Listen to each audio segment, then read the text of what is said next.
Então, falando do exame físico, vamos classificar. Já falei mais ou menos, né? Mas a gente classifica em cefaleias primárias, que são aquelas em que a dor não é atribuída a nenhuma causa de fundo, tá? Nem estrutural, nem metabólica, nada que você consiga identificar. E as cefaleias secundárias, não. Aí eu tenho uma causa orgânica ali, que pode ser até por patologias das mais diversas, e a dor, na verdade, é consequência dessa injúria que está acontecendo no organismo, que pode ser sistêmico ou pode ser neurológico, certo? Então, um paciente, por exemplo, com um tumor, ele pode ter ali alterações neurológicas, tá? Além da cefaleia, ele vai ter outros sintomas, alterações neurológicas que a gente já... Na aula de TCE, eu fiz uma aula mês passado, eu acho, de TCE. A gente fez um caso clínico de TCE grave, então eu falei sobre sinais de hipertensão intracraniana.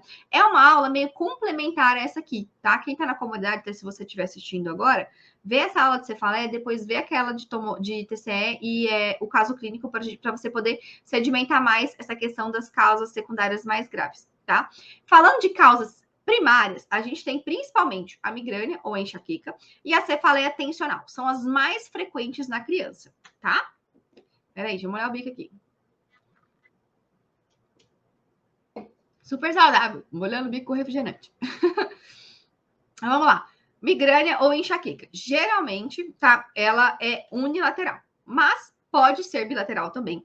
Nos adolescentes, ela é unilateral em 60% a 70%, e 30% ela pode ser holocraniana ou na fronte toda, certo?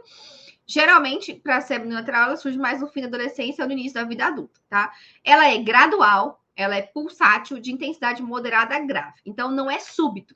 Nosso segundo caso clínico, a criança estava bem brincando e, de repente, ela começou a gritar para a mãe, falando que estava com muita dor, certo? Então, ela não é a característica da migrânia, tá? Geralmente, ela dura de 4 a 72 horas, tá? Ela até pode parecer tensional, ter uma duração mais curta e menos sintomas nos adultos. Nos adultos é mais difícil fazer esse diagnóstico diferencial, tá?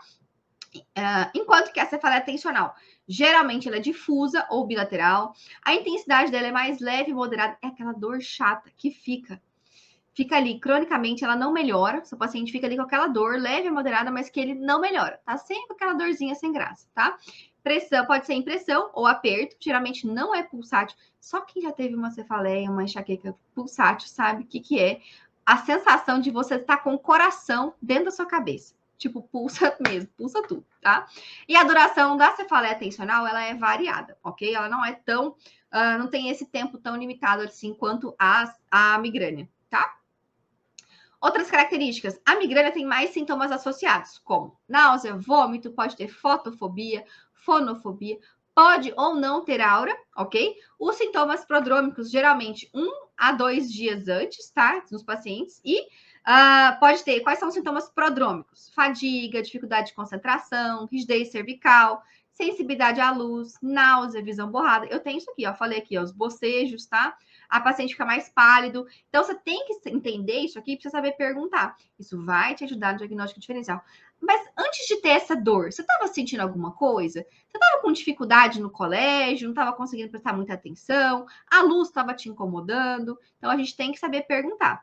E também os sintomas pós-drômicos, né? Depois que o paciente tem a crise, vem um cansaço, dificuldade para se concentrar, também pode ter rigidez cervical. Então, depois que o paciente melhora, ele ainda fica uns 2 dias mais difícil de pegar no tranco, tá? Sou eu, gente, resumiu minha vida aqui, beleza? Pode estar associada a sintomas autonômicos cranianos, que parece bastante com a cefaleia em salvas, eu vou mostrar para vocês, tá? E pode também a alodínia cutânea, então a pele fica sensível ali naquele local, tá bom? E geralmente na enxaqueca, na migrânia, tem história familiar, tá? Então tem alguém na família que tem também esse mesmo quadro. Enquanto a cefaleia tensional, geralmente não tem sintomas, grandes sintomas associados, não tem esses sintomas prodrômicos. É uma dor leve e moderada que tá ali na cabeça inteira e tá incomodando o paciente, incomoda, tá?